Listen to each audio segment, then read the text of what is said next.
25,000 ऐसे प्रश्न होंगे जो रैपिड फायर होंगे। हमारी कैसी संस्कृति थी, क्या थे, यहाँ का भूगोल क्या है, यहाँ की पॉलिटिक्स राजनीति क्या है, सारी चीजों के बारे में देखेंगे। हमारा यह उद्देश्य है कि सारी चीजों का निचोड़ आपके सामने 20 दिनों में रख दिया जाएगा। क्विक रिवीजन करेंगे, आप लोगों ने पढ़ा होगा, और ये इंपॉर्टेंट प्रश्न हैं जो हर वर्ष रिपीट होते हैं, और इनके बाहर से कोई भी प्रश्न यदि आता है तो इनके बाहर से नहीं जाएगा, यह मैं गारंटी देता हूँ। ठीक है, नमस्कार प्यारे दोस्तों, आज से हम एक नई सीरीज का शुभारंभ कर रहे हैं। यह हमारा एक नया आगाज है। 25,000 ऐसे प्रश्न होंगे जो रैपिड फायर होंगे और आपकी परीक्षा के लिए अत्यंत महत्वपूर्ण प्रश्न होंगे। दोस्तों, लास्ट 20 साल के जो पुराने पेपर्स हैं उनको हम उत्तर के साथ आपको प्रोवाइड कराएंगे, एवं इस सीरीज में 2026 की भर्तियों के लिए ऐसे ऑथेंटिक प्रश्न होंगे जो कई बार रिपीट हो चुके हैं, बार बार आते हैं। इसके साथ ही हम सारा जो यह सीरीज है उसका सारांश हफ्ते में यानी वीकली रिवीजन कराएंगे, और जो भी ये जो सीरीज है इसके जो भी नोट्स या पीडीएफ होंगे हम वो आपको फ्री एंड फ्री प्रोवाइड कराएंगे। मध्य प्रदेश से रिलेटेड जितनी भी जानकारियां हैं, हमारे प्राचीन भारत में हमारी कैसी संस्कृति थी, क्या थे, यहाँ का भूगोल क्या है, यहाँ की पॉलिटिक्स राजनीति क्या है, सारी चीजों के बारे में देखेंगे। तो हमारा यह संकल्प है, हमारा यह उद्देश्य है कि सारी चीजों का निचोड़ आपके सामने 20 दिनों में रख दिया जाएगा। तो चलिए चलते हैं हम अपने इस क्लास की ओर। तो दोस्तों, आप देख पा रहे होंगे संकल्पना एवं विचार में भारतीय ज्ञान एवं परंपरा के बारे में। ठीक है, तो हम जानते हैं आखिर हमारे देश की, इस भारत देश की, इस महान भारत देश की प्राचीन काल में क्या परंपरा थी, कैसा था उसके बारे में, और क्या पद्धति थी। ठीक है दोस्तों, तो चलिए जानते हैं। जैसा कि आप ये देख रहे होंगे, एक सुंदर सी फोटो लगी हुई है। इसमें आप देख पा रहे होंगे कि हमारी जो संस्कृति थी, हमारे देश की संस्कृति क्या थी, कैसे यहाँ जो गुरु शिष्य की एवं जो आचार्य लोग होते थे, आज के टाइम पे जो शिक्षक टीचर या जो भी ज्ञान का दाता है, जो ज्ञान बांटता है, शेयर करता है या अपने शिष्यों को सिखाता है, तो किस प्रकार से उस समय पे होता था। तो दोस्तों, चलिए हम जान लेते हैं। प्राचीन भारतीय ज्ञान परंपरा विश्व की सबसे पुरानी, यानी कहा जाए तो जो भारत देश है, भारत देश की परंपरा विश्व की सबसे प्राचीन यानी सबसे पुरानी परंपरा है। ठीक है दोस्तों, एवं यह इतनी समृद्ध थी, ज्ञान की जो प्रणालियां हैं इस देश की वो बहुत समृद्ध एवं प्राचीन थी। ठीक है दोस्तों, यानी समृद्ध एवं प्राचीन। ठीक है, सबसे पुरानी, विश्व की सबसे पुरानी और समृद्ध थी। ठीक है भाइयों, यह केवल सूचनाओं का संग्रह नहीं है, यानी ये जो प्रणाली है, ये जो हमारी विश्व की एक प्रकार की धरोहर है दोस्तों। तो यह सिर्फ एक सूचनाओं का संग्रह नहीं है जहां से हम सिर्फ सूचनाएं प्राप्त करते हैं, यह बहुत सी चीजें जानने वाली हैं तो जानते हम, बल्कि ये जीवन जीने की एक समग्र पद्धति थी। इससे यह पता चलता है कि हम जीवन कैसे जीते हैं, किस प्रकार से जीते हैं, उसमें किस प्रकार से बदलाव या सुधार के लिए क्या क्या चीजें जरूरी हैं। ठीक है, यानी जब कोई मनुष्य अपने जीवन को जीता है तो आखिर उसमें क्या सुधार कर सकता है, उसकी क्या पद्धतियां हैं, क्या जानकारियां हैं, वह यहां पर दर्शाई गई। ठीक है, प्राचीन भारतीय ज्ञान परंपरा जो है, यानी एंशिएंट इंडियन नॉलेज सिस्टम जो है, उसका मूल मंत्र क्या था, यानी जो हमारी पद्धति थी उसका मूल मंत्र क्या था, तो उसका मूल मंत्र था सा विद्या या विमुक्तये, यानी विद्या वही है जो मुक्ति दिलाए। ठीक है दोस्तों, यानी विद्या का अर्थ वह है, ज्ञान का अर्थ वह है जो हमें मुक्ति के मार्ग पर ले जाए एवं मुक्ति दिलाए। ठीक है, इसके प्रमुख स्तंभ क्या है वो भी जान लेते हैं। तो ये ज्ञान अर्जित करने के कुछ ना कुछ स्तंभ या पिलर तो होंगे। ठीक है, तो वो क्या क्या है? वेद शास्त्र। ठीक है दोस्तों, वेद आदि शास्त्र जो है, ज्ञान का प्राथमिक स्रोत हमारे वेद हैं। यानी ज्ञान कहां से प्राप्त होता है, तो ज्ञान वेदों से प्राप्त होता है। और वो वेद क्या है, वो 4 वेद हैं हमारे, आप सभी लोगों को पता होगा कौन कौन से वेद हैं। तो हम सबसे पहला वेद है ऋग्वेद। कौन सा? ऋग्वेद। फिर उसके बाद है दूसरा सामवेद। उसके बाद तीसरा यजुर्वेद।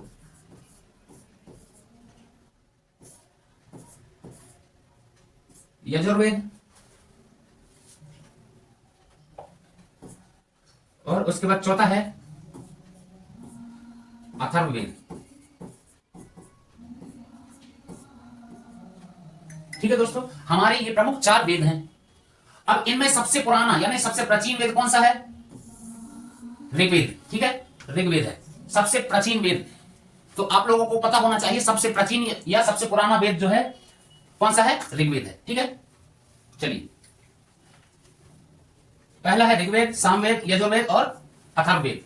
इसके अलावा इसमें कुछ उपनिषद भी हैं, पुराण, स्मृतियां जीवन के आध्यात्मिक और व्यवहारिक पहलुओं का मार्गदर्शन करती हैं। ठीक है, ये जो वेद हैं एवं जो उपनिषद, पुराण और स्मृतियां हैं जो हमारे जीवन का आध्यात्मिक एवं व्यवहारिक, अध्यात्म एवं जो हमारे व्यवहार में झलकता है उस चीज का भी ये क्या करती हैं? मार्गदर्शन करती हैं। यानी हमारे व्यवहार में कैसे बदलाव होगा, हमारे जीवन में कैसे परिवर्तन करें, किस प्रकार से अच्छे तरीके से उसको जिएं। ठीक है, उसमें ये सारी चीजें बदलाव एवं सुधार करती है। ठीक है, चले सर्वांगीण विकास के बारे में आप देख लेते हैं, इनका क्या योगदान है।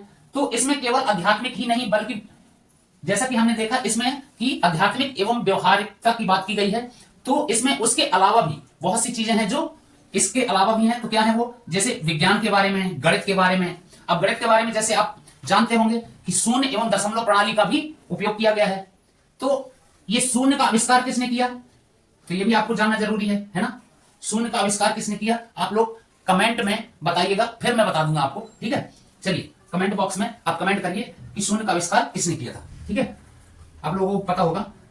खगोल विज्ञान, इसके अलावा फिर आयुर्वेद एवं धातु विज्ञान का भी इसमें गहरा समावेश है। धातु विज्ञान, तो हमने चीजें क्या क्या देखी कि इसके सर्वांगीण विकास यानी सारे प्रकार से जो विकास है किस प्रकार से होते हैं, विज्ञान से, गणित से, खगोल विज्ञान से, आयुर्वेद से एवं धातु विज्ञान से। तो खगोल विज्ञान एवं आयुर्वेद जो है, आयुर्वेद इसके बारे में भी आपने सुना होगा। आयुर्वेद सुश्रुत और चरक के बारे में आपने सुना होगा, है ना? जैसे कि मैंने कहा था शून्य, है ना? शून्य का आविष्कार किसने किया? तो आर्यभट्ट ने किया था। ठीक है दोस्तों, आर्यभट्ट।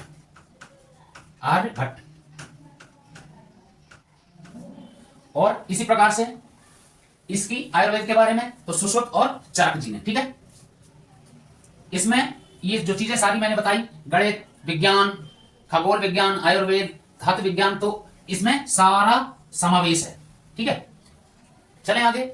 गुरु शिष्य परंपरा, जो इस समय पे गुरु एवं शिष्य की जो परंपरा थी वो कैसी थी, है ना? गुरु और शिष्य की जो परंपरा रही होगी वो किस प्रकार की थी वह भी हम इसमें देख सकते हैं। तो कैसी थी कि जो पुराने टाइम पे जो गुरु और शिष्य की परंपरा थी वो एक दूसरे के सामने बैठकर शिक्षा ग्रहण करते थे। गुरु जो होते थे वे सारी चीजें अपने शिष्यों को बताते थे, क्या चीजें कैसे करनी है, यज्ञ कैसे करने हैं, जो भी संस्कार हैं, बहुत सारे संस्कार होते हैं, उन सारी चीजों के बारे में, जीवन कैसे जीना है, मुक्ति का मार्ग क्या है, ये सारी चीजें बताते थे। तो कैसे आमने सामने फेस टू फेस बैठ के ये चीजें होती थी, यानी शिक्षा ग्रहण करने की जो परंपरा थी वो एक दूसरे के सामने बैठकर होती थी। ठीक है, इसमें वही दर्शाया गया है। ज्ञान का हस्तांतरण मौखिक, यानी उस समय पे क्या था? मौखिक था। जो ज्ञान कैसे प्राप्त कर? मौखिक, अनुभव से। ठीक है, अपने अनुभव से, जैसे खुद करके, है ना? जहां गुरु केवल शिक्षक नहीं होते थे, जैसे आज के टाइम पे सिर्फ शिक्षक अपना काम किए, पढ़ाए, बताए और चले गए। तो उस समय जो होता था वो सिर्फ शिक्षक का कार्य नहीं करते थे, वे एक मार्गदर्शक का भी कार्य करते थे। ठीक है दोस्तों, मार्गदर्शक क्या होता है? जैसे किसी भी रास्ते पे हमें जाना है तो हम जाएंगे कैसे? जब हमें चीजें पता नहीं होंगी, हमें जाना कहां है, कैसे क्या करना है, तो फिर हम वो चीजें नहीं कर पाते थे। तो सारी चीजें उस टाइम पे पूरा एक मार्गदर्शक का जो कार्य करते थे वो कौन होते थे? गुरु होते थे। ठीक है, शिष्यों के लिए। चलिए, नालंदा और तक्षशिला जैसे महाविद्यालय इसी परंपरा के वैश्विक केंद्र थे। और उस समय जो हमारे नालंदा एवं तक्षशिला जैसी महाविद्यालय जो हैं उस समय के सबसे प्राचीन और पुराने महाविद्यालय थे। ठीक है, एवं वो विश्व में भी प्रसिद्ध थे, यानी ज्ञान के लिए, शिक्षा के लिए ये जो केंद्र हैं विश्व प्रसिद्ध थे। ठीक है, तो इन चीजों को नोट करते चलिएगा, ध्यान देते जाइएगा, जिस पे मैं ये मार्क कर रहा हूं यही प्रश्न बन के उभरेंगे हमारी परीक्षा में दोस्तों। ठीक है, जैसे कि पूछ लेगा कितने वेद होते हैं, तो 4 वेद होते हैं। ठीक है, अब हम इसको, जैसा हमने इसको कवर कर लिया, अब इसमें क्वेश्चन एक प्रकार से हम जल्दी देखेंगे थोड़ा सा। विश्व की सबसे पुरानी एवं समृद्ध प्रणालियों में से जो है हमारी भारतीय ज्ञान की परंपरा है, यानी सबसे पुरानी एवं समृद्ध। ठीक है, इसके बाद क्या है? जो इसका मूल मंत्र क्या है? विद्या वही है जो मुक्ति दिलाए। ठीक है, विद्या क्या है? जो हमें मुक्ति दिलाए। ठीक है, इसके बाद कितने स्तंभ हैं इसके? तो इसके 4 स्तंभ हैं। ठीक है, चलिए आगे चलते हैं। सबसे पहले इसके प्रमुख स्तंभ कौन कौन से हैं? तो वेद हैं, उपनिषद हैं, पुराण हैं, स्मृतियां हैं, ठीक है, और भी बहुत सारे हैं जो आगे हम देखेंगे। तो वेद कितने हैं? 4 वेद हैं, ठीक है। चलिए सर्वांगीण विकास में हम क्या क्या देखें, इसमें किस किस चीज का विकास होता है? गणित का, खगोल शास्त्र का, आयुर्वेद का, धातु विज्ञान का, ठीक है, सारी चीजों का उस समय भी ज्ञान था ऋषि मुनियों को, ठीक है, और वो अपने शिष्यों को प्रदान कर देते थे, ठीक है। चलिए गुरु शिष्य की कैसी परंपरा थी? मौखिक, अनुभवात्मक एवं आमने सामने वाली थी, ठीक है, एक दूसरे के सामने बैठकर, ठीक है। और जो विश्व प्रसिद्ध भारतीय विश्वविद्यालय कौन कौन से थे?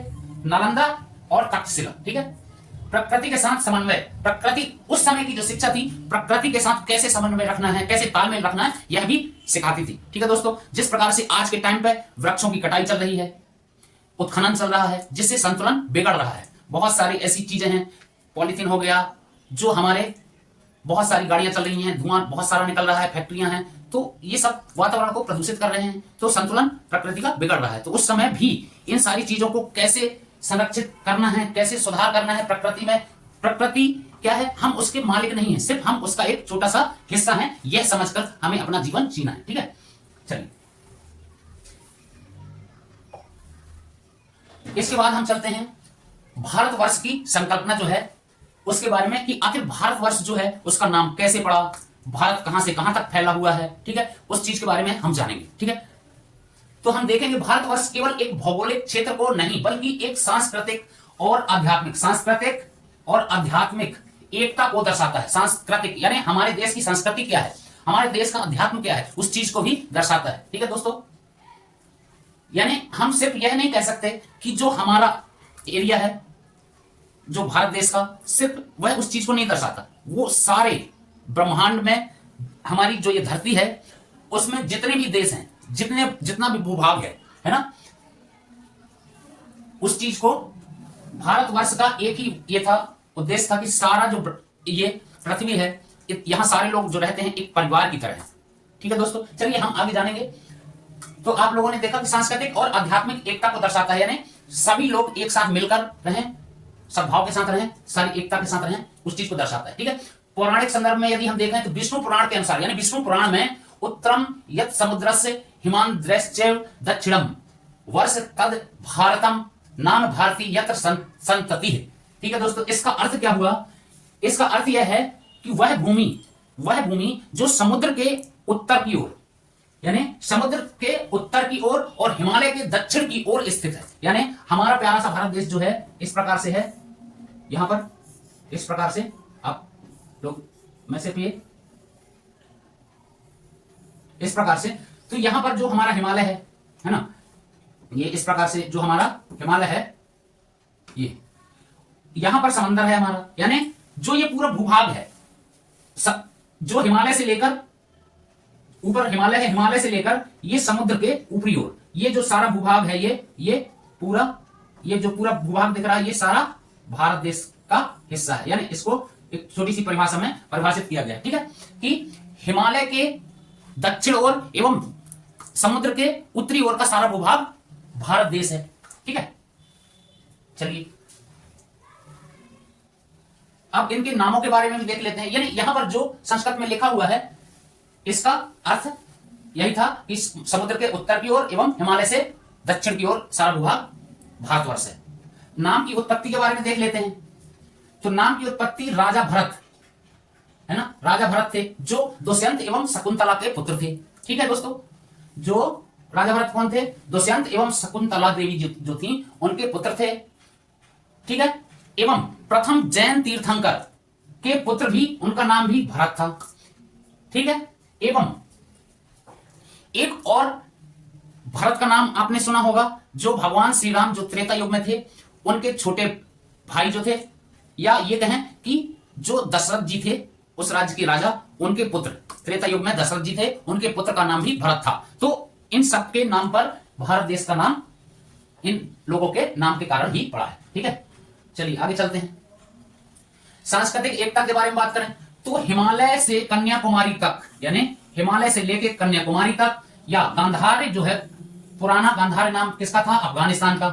तो गांधार से लेकर ब्रह्मपुत्र नदी जो है वहां के भूभाग, वहां का जो भूभाग है, वहां तक जो ये भूभाग फैला हुआ है, उसके बीच का जो भूभाग है ना, उसमें जो विविधता, उस क्षेत्र में जो विविधता में एकता, यानी बहुत सारी जो विविधता है उसमें एकता का ये प्रतीक है। क्या है? एकता का प्रतीक है ये देश या ये भूभाग। ठीक है, जहां पर बहुत सारी नदियां, पर्वत, पहाड़, झरने, तीर्थ स्थल, सारी चीजें हैं। ठीक है, इन सब को जो ये देश है एक सूत्र में बांधता है, एक माला में जिस प्रकार से बहुत सारे दाने पिरोए जाते हैं और एक साथ रहते हैं, उसी प्रकार सारी संस्कृति को एक साथ पिरोकर रखने वाला यह देश है, जिसे भारत देश या भारत का भूभाग कहते हैं। ठीक है, इसे हम विश्व गुरु भी कहते हैं। सब लोग जानते होंगे विश्व गुरु की भूमिका भारत देश निभा रहा है।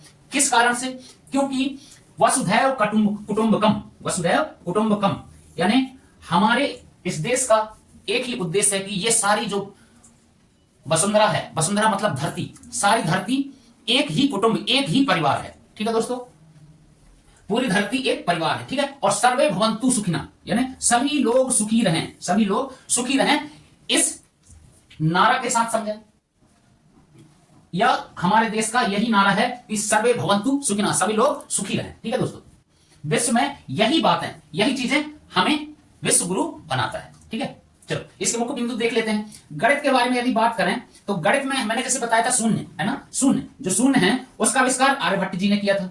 वहीं से हमने ट्रिग्नोमेट्री की शुरुआत भी देखी। ठीक है, ट्रिग्नोमेट्री की शुरुआत उसी समय से शुरुआत हो चुकी थी। चिकित्सा के बारे में अगर हम देखें तो आयुर्वेद है, जैसे शल्य चिकित्सा है, प्लास्टिक सर्जरी है। ठीक है दोस्तों, दर्शन के बारे में यदि देखें तो षट दर्शन है, जिसके अंतर्गत न्याय, वैशेषिक, साक्ष्य, योग, मीमांसा, वेदांत आते हैं। खगोल के बारे में देखें या जानें तो ग्रहों की स्थिति और ग्रहों की ग्रहण जैसे होते हैं ना, ग्रहों में ग्रहण बोले, सूर्य ग्रहण, चंद्र ग्रहण, तो इन चीजों की सटीकता का पता चलता है। ठीक है, खगोल शास्त्र से यह ज्ञान परंपरा हमें अपनी जड़ों से जोड़ती है, यानी ये जो ज्ञान की परंपरा है हमें अपने रूट जो होती है ना पेड़ की, या जड़ जिसे बोलते हैं, ठीक है, उसी प्रकार उससे हमें जोड़ती है एवं अपने जीवन में जो सारे समाधान है, यानी ज्ञान के बिना किसी प्रकार से हमारे जीवन को कैसे जीना है, क्या करना है, उस चीज के बारे में पता नहीं चलता। तो ये सारी चीजें उसका एक समाधान भी है। ठीक है, चलें दोस्तों आगे। अब ये चीजें जो हैं उसको आप एक बार फिर से देख लीजिएगा। हिमालय से कन्याकुमारी तक एवं गांधार या अफगान से ब्रह्मपुत्र नदी तक फैला भूभाग भारत देश। ठीक है, उसी को सांस्कृतिक एवं आध्यात्मिक एकता को दर्शाता है। कौन? भारतवर्ष। ठीक है, विष्णु पुराण के अनुसार क्या कहा गया है? ये जो एक सुंदर सा श्लोक लिखा है कि समुद्र के उत्तर की ओर एवं हिमालय के दक्षिण की ओर, या समुद्र से उत्तर एवं हिमालय से दक्षिण के बीच में जो भूभाग है वही भारतवर्ष है। ठीक है, सर्वे भवन्तु सुखिनः, विश्व में सारे लोग एक परिवार के साथ हैं और सभी लोग सुखी रहे, यही हमारे देश की विशेषता है और यही विश्व गुरु बनाता है। ठीक है, चलें आगे दोस्तों। चलिए, भारत, भारत का अर्थ क्या है आखिर? भारत का अर्थ है प्रकाशमान, प्रकाशमान यानी चमकता हुआ। ठीक है, चमकता हुआ, चमकदार। ठीक है दोस्तों, अब इसकी छोटी सी परिभाषा जैसे हमने देखा, उत्तर में हिमालय से दक्षिण में हिंद महासागर तक का विस्तृत क्षेत्र को हम भारतवर्ष कहते हैं। ठीक है, उत्तर में हिमालय से दक्षिण में हिंद महासागर तक का विस्तृत भूभाग जो है उसे हम भारतवर्ष कहते हैं। ऋग्वेदिक काल में जो ऋग्वेदिक काल था उसमें भरत नाम का एक कबीला हुआ करता था। ठीक है, उसे भी हम भारत देश कहते हैं। ठीक है, दशरथ जी के पुत्र भरत के नाम पर भी बहुत सारे लोग बोलते हैं, जो त्रेता युग में जन्म लिए थे उनके नाम पर भी भरत नाम पड़ा। ठीक है, शतपथ ब्राह्मण महाभारत के आदि पर्व एवं वायु पुराण के अनुसार, यानी शतपथ ब्राह्मण में किस चीज का उल्लेख है एवं महाभारत के आदि पर्व में एवं वायु पुराण के अनुसार राजा दुष्यंत, यानी इन तीनों में राजा दुष्यंत एवं उनकी पत्नी शकुंतला का वर्णन है। किसमें किसमें? ये चीज याद रखना बहुत इंपॉर्टेंट है। शतपथ ब्राह्मण में, महाभारत के आदि पर्व एवं वायु पुराण में। ठीक है, तो ऐसे पूछ लेता है वायु पुराण में या शकुंतला एवं राजा दुष्यंत का जो वर्णन मिलता है वो कौन से पुराण में मिलता है? ठीक है, या कौन से ग्रंथ में मिलता है? ठीक है, तो आप लोगों को ये चीज भी थोड़ा ध्यान रखनी है। ठीक है, उनके पुत्र के नाम पर, या जैन ग्रंथों में यदि हम वर्णन देखें तो जो प्रथम इनके तीर्थंकर हैं, प्रथम तीर्थंकर कौन थे? ऋषभदेव जी थे, है ना। इस प्रकार से प्रश्न आ जाता है तीर्थंकरों में से कि प्रथम जो तीर्थंकर हैं जैन धर्म के कौन थे? तो ऋषभदेव जी थे। ठीक है, तो उसमें भी भरत नाम का वर्णन मिलता है, जो इनके पुत्र के नाम से जाने जाते थे, ऋषभदेव जी के। ठीक है, तो उनके नाम पर भी बहुत से लोग बोलते हैं कि भारत देश का नाम पड़ा। ठीक है, या भारत या भारतवर्ष। ठीक है, अब यदि विष्णु पुराण की बात करूं, पुराणों में, विष्णु पुराण में, तो वह देश या वह वर्ष जो समुद्र के उत्तर में और बर्फीले पहाड़ों जो हिमालय है ना, बर्फीले पहाड़ों के दक्षिण में स्थित है, उसे हम भारतवर्ष कहते हैं। ठीक है, अभिलेखी साक्ष्य की बात करूं, यानी अभिलेखों में यदि साक्ष्य की बात करूं तो इसका साक्ष्य कहां मिलता है भारतवर्ष का? सर्वप्रथम उल्लेख खारवेल के हंथी गुफा अभिलेख में मिला है। ये भी बहुत इंपॉर्टेंट है, इस चीज को भी नोट करिएगा। सर्वप्रथम कौन से अभिलेख में इसके साक्ष्य मिले हैं? तो हंथी गुफा अभिलेख में सर्वप्रथम, ठीक है, खारवेल में, ठीक है, खारवेल के, ठीक है, खारवेल के हंथी गुफा।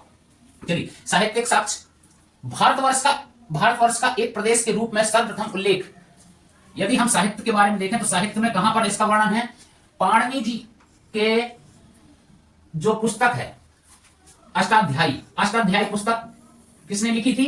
पाणिनि जी ने, ठीक है, तो उनकी अष्टाध्यायी पुस्तक में भी इसका विस्तृत जानकारी मिलती है। ठीक है दोस्तों, अब होदू नाम भी आपने सुना होगा, होदू भी कहते हैं भारत देश को, तो उसका वर्णन कहां मिलता है? बाइबल में मिलता है, जो एस्तेर की पुस्तक थी, एस्तेर, ठीक है, एस्तेर ने लिखा है इस पुस्तक को, ठीक है भाई, बाइबल, ठीक है। अब इंडिया भी बहुत सारे लोगों ने बोला भारत देश को इंडिया, तो इंडिया किसने कहा?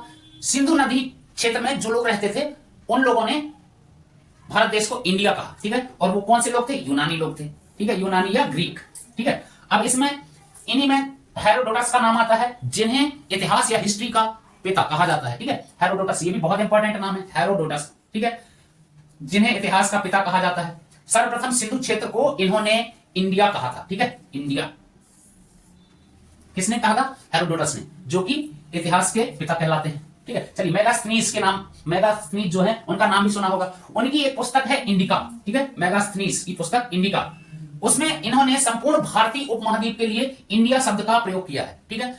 मेगास्थनीज की एक पुस्तक है इंडिका, उसमें वर्णन मिलता है भारतीय उपमहाद्वीप का, ठीक है दोस्तों, भारतीय उपमहाद्वीप का वर्णन कहां मिलता है? मेगास्थनीज की इंडिका बुक में, ठीक है, जहां पर उन्होंने इंडिया नाम से के शब्द से इसका उल्लेख किया है, ठीक है। चले, सिंडन नाम सुना होगा आपने, सिंडन किसे कहते हैं? कपास के लिए, कपास के लिए सिंडन का उपयोग सबसे पहले यूनानियों ने किया था, यूनानियों ने या ग्रीक लोगों ने सिंडन कहा था, किसको? कपास को। तो इस चीज से क्या पता चलता है कि उस सभ्यता या उस समय के लोग कपास उगाकर भी जानते रहे होंगे, यानी खेती भी जान रहे होंगे, ठीक है। चलिए आगे देख लेते हैं। सिंधु घाटी सभ्यता जो है, यहाँ के लोग दुनिया में सबसे पहले कपास का उत्पादन करने वाले हैं या थी, ठीक है, सबसे पहले उन्होंने कपास का उत्पादन किया, ठीक है, कहां के लोगों ने? सिंधु घाटी सभ्यता की, ठीक है, सिंधु घाटी सभ्यता, ये बहुत इंपॉर्टेंट है, ठीक है। अब जम्बू द्वीप नाम भी आप लोगों ने सुना होगा, जम्बू द्वीप भारत देश का ही नाम है। बहुत सारे लोग बोलते हैं या मानना है उन लोगों का कि बहुत सारे जामुन के पेड़ रहे होंगे, इसलिए इसका नाम जम्बू द्वीप पड़ा। और भी उल्लेख हैं अलग अलग जगह पर, जैसे अग्नि पुराण में, अर्थशास्त्र में जो कौटिल्य जी ने लिखा है, अशोक के अभिलेखों में भी जम्बू द्वीप का उल्लेख किया गया है, एवं कुछ बौद्ध ग्रंथ हैं उनमें भी इसका उल्लेख मिलता है जम्बू द्वीप का, ठीक है दोस्तों। जम्बू द्वीप के उत्तरी क्षेत्र में सिंधु वाहिनी थी और दक्षिण में सिंधु वाहिनी, ठीक है, जम्बू द्वीप के उत्तरी क्षेत्र में सिंधु वाहिनी और दक्षिण में सीसा, ठीक है। चले आगे, चलिए अब वेदों के बारे में आप जान लेते हैं। हम ये सारी चीजें देख चुके हैं, अब हम इसके अंतर्गत जो चीजें हैं वो देख लेते हैं। वेद, तो वेद कितने हैं जैसे हमने देखा, अब एक वेद के बारे में हम जानेंगे, ठीक है। तो चलिए, कितने वेद थे? 4। कौन कौन से? ऋग्वेद, सामवेद, यजुर्वेद और अथर्ववेद। तो जैसा कि आप लोगों ने देखा होगा या सुना होगा या पढ़ा होगा कि ऋग्वेद जो है देवताओं की स्तुति एवं मंत्रों के बारे में जानकारी देता है, ठीक है, मंत्र कैसे बोलने हैं, देवताओं की स्तुति कैसे करने हैं, आवाहन कैसे करने हैं, उसी प्रकार से यानी ऋग्वेद जो है मंत्र और प्रार्थना के लिए प्रसिद्ध वेद है, ठीक है। अब सामवेद की बात करें तो सामवेद जो है संगीत से रिलेट करता है या संगीत गायन या संगीत के लिए यह प्रसिद्ध है, ठीक है। इसके बाद हम देखेंगे यजुर्वेद जो है, यह यज्ञ की विधियों के लिए, यज्ञ कैसे करने हैं, ठीक है, उसकी विधियां क्या हैं, यह इसकी सारी जानकारी देता है, ठीक है, या इसमें सारी जानकारियां हैं। अब अथर्ववेद जो है जड़ी बूटियां और दैनिक जीवन के बारे में सारी जानकारी या संपूर्ण जानकारी इसमें मिलती है, ठीक है। चलिए हम देख लेते हैं। वेद जो है भारतीय संस्कृति और ज्ञान परंपरा के सबसे प्राचीन और आधारभूत स्तंभ हैं। ये जो 4 वेद हैं, एक प्रकार से ये 4 स्तंभ हैं, ठीक है दोस्तों। ये चारों वेद हमारी ज्ञान परंपरा के आधारभूत स्तंभ हैं, जो भारत की संस्कृति एवं जो परंपरा रही है उसके स्तंभ माने जाते हैं। वेद शब्द जो है संस्कृत के वेद धातु से बना है। किससे बना है? संस्कृत की वेद धातु से वेद बना है, ठीक है। और सबसे प्राचीन आधारभूत स्तंभ कौन से हैं? वेद, ठीक है, वेद। इसके बाद इनका अर्थ, वेद धातु का अर्थ क्या है? जानना, यानी किसी चीज के बारे में जानना, ठीक है। वेदों को अपौरुषेय यानी जो किसी पुरुष द्वारा नहीं बल्कि ईश्वरीय ज्ञान पर आधारित है। ठीक है, ईश्वर का ज्ञान, ठीक है, उस पर आधारित है, ये किसी मनुष्य द्वारा नहीं, लेकिन ईश्वर के। अब वो ज्ञान कैसे होगा? जो ऋषि मुनि होते थे, तपस्या करते थे, फिर वो बहुत सारे जो शक्तियां हैं अर्जित करते थे, फिर वो अपने शिष्यों को प्रदान करते थे। ठीक है, और श्रुति, ठीक है, श्रुति का मतलब क्या है? अपौरुषेय का मतलब आपने देखा, ये शब्द याद रखिएगा, अपौरुषेय, जिसका मतलब क्या है कि जो पुरुष द्वारा नहीं बल्कि ईश्वर ज्ञान पर आधारित है, एवं श्रुति का मतलब जो सुनकर याद रखे गए हों, यानी श्रुति यानी सुनकर, जिसको सुनकर याद रखा गया हो। यानी मान लीजिए किसी ऋषि मुनियों को ये भगवान ने, किसी ने कुछ ऐसे ग्रंथों के बारे में सुनाया हो, समझाया हो, पढ़ाया हो, और उसको उन लोग सुनकर याद रखे हों, और वो अपने शिष्यों को फिर उस चीज की जानकारी देते हैं। ठीक है, तो स्मृति का मतलब क्या है? सुनकर याद रखे गए चीजें।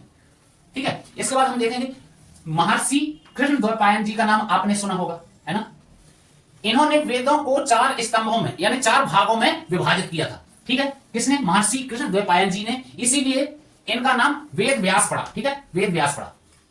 ठीक है, इसके बाद हम चलते हैं ऋग्वेद के बारे में जान लेते हैं। ऋग्वेद जो है विश्व का सबसे प्राचीन, इसको याद रखिएगा, विश्व का सबसे प्राचीन ग्रंथ ऋग्वेद है, जिसमें देवताओं की स्तुति के लिए मंत्र या ऋचाएं दी गई हैं। इसमें बहुत सारे मंत्र मिलेंगे, जिसमें कैसे स्तुति करनी है इस चीजों के बारे में बहुत सारे इसमें मंत्र मिलेंगे। तो किसमें मिलेंगे?